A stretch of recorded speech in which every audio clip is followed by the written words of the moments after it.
Bismillahirrahmanirrahim. Assalamualaikum warahmatullahi wabarakatuh. Sahabat Lentera Sejarah Peradaban, rumah sakit merupakan salah satu tempat yang menjadi bagian penting dalam kehidupan manusia, karena di tempat itulah kita melihat proses awal dan akhir hidup seorang manusia. Selain itu, kualitas rumah sakit yang dikelola umat juga menjadi tolak ukur kemajuan sebuah peradaban. Pada masa Islam, Bimaristan tak hanya berperan sebagai rumah sakit pusat pengobatan, tapi juga pendidikan bagi para calon dokter, dan pusat penelitian kesehatan. Kemajuan peradaban ilmiah umat Islam menurut Prof. Dr. Raghib As-Sirjani terletak adanya fakta bahwa ilmu kedokteran Islam tidak berhenti pada kegiatan mendiagnosa, mengobati penyakit lalu selesai. Peradaban ilmiah yang dilakukan oleh kaum muslimin selalu dibarengi dengan metode eksperimen yang sangat berpengaruh pada praktik kedokteran dan ilmu kesehatan. Seperti pemeliharaan, perawatan dan pengobatan, atau meringankan dan memberikan obat-obatan, serta menjauhkan manusia dari pola hidup yang buruk dengan melaksanakan anjuran kedokteran.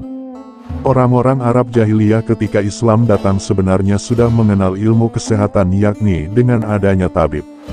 Rasulullah dalam hadits yang diriwayatkan oleh Usamah bin Syarik bersabda, "Berobatlah, karena Allah tidak menurunkan penyakit kecuali membuat obatnya. Kecuali satu penyakit, tua."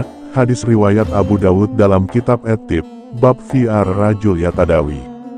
Prof. Raghib As-Sirjani juga menjelaskan bahwa Rasulullah bahkan telah berobat dengan madu dan kurma serta ilalan alami, yang kemudian dikenal dengan Tibun Nabawi, pengobatan Nabi. Namun, kaum muslimin tidak hanya berhenti pada pengobatan nabawi, mereka juga mempelajari ilmu kedokteran yang sudah dimiliki oleh umat-umat lain. Mereka mencari segala hikmah di mana saja mereka berada.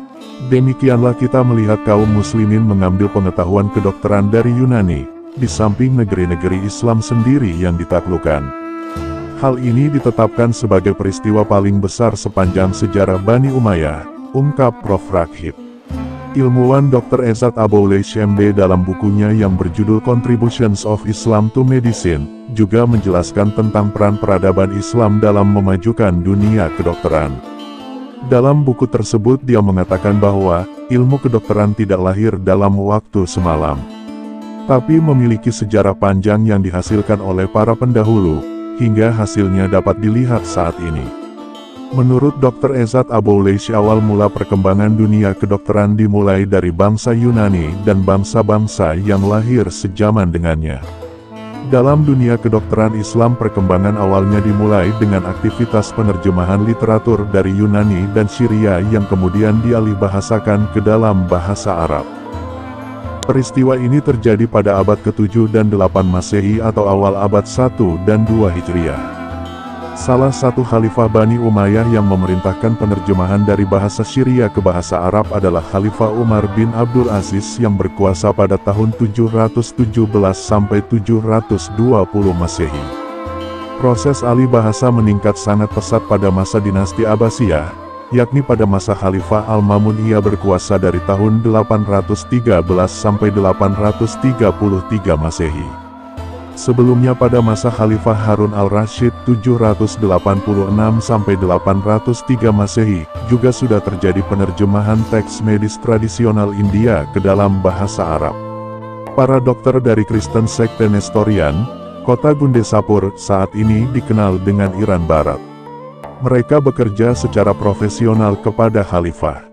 Dua orang yang ternama dari kalangan non-muslim tersebut adalah Yuhana ibn Masawayah 777 sampai 857 Masehi, dan Hunain ibn Ishaq 808 sampai 873 Masehi. Hunain bahkan memiliki karya-karya orisinil berbahasa Arab seperti Al-Masail fi al-Tib lil Muta'alimin, masalah kedokteran bagi para pelajar, dan Al-Ashir Makalat fi al-Ain, 10 risalah tentang mata. Sementara itu dari kalangan muslim ada sosok Ali ibn Salraban al-Tahari, 783-858 Masehi. Ia menuliskan sebuah karya yang berjudul Firdaus al-Hikmah. Kitab ini merupakan ensiklopedia kedokteran pertama dan terlengkap yang terdiri atas 7 volume dengan 30 bagian dan memiliki subbab sebanyak 360 buah. Kitab inilah yang kelak menginspirasi muridnya Al-Razi membuka ruang psikiatri di sebuah rumah sakit di kota Baghdad.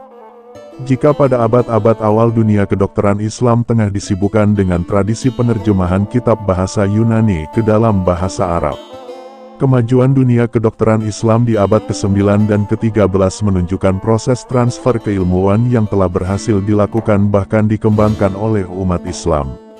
Rumah sakit atau bimaristan telah berdiri dan menyebar di kawasan negeri-negeri Muslim. Rumah sakit yang ada bahkan tidak hanya berdiri sebagai tempat untuk perawatan pasien namun juga sebagai tempat pendidikan para calon dokter. Salah satu yang terkenal adalah Bimaristan Al-Nuri, yang didirikan oleh Sultan Zangid Nur al-Din Zangi pada tahun 1154 Masehi. Bangunan ini kembali direnovasi pada tahun 1242 Masehi oleh seorang dokter yang bernama Badr al-Din. Rumah sakit berkapasitas 1.300 ranjang pasien tersebut berhasil meluluskan sosok ilmuwan Ibn al-Nafis. Seseorang jenius yang oleh dunia kedokteran diberi gelar Bapak Fisiologi.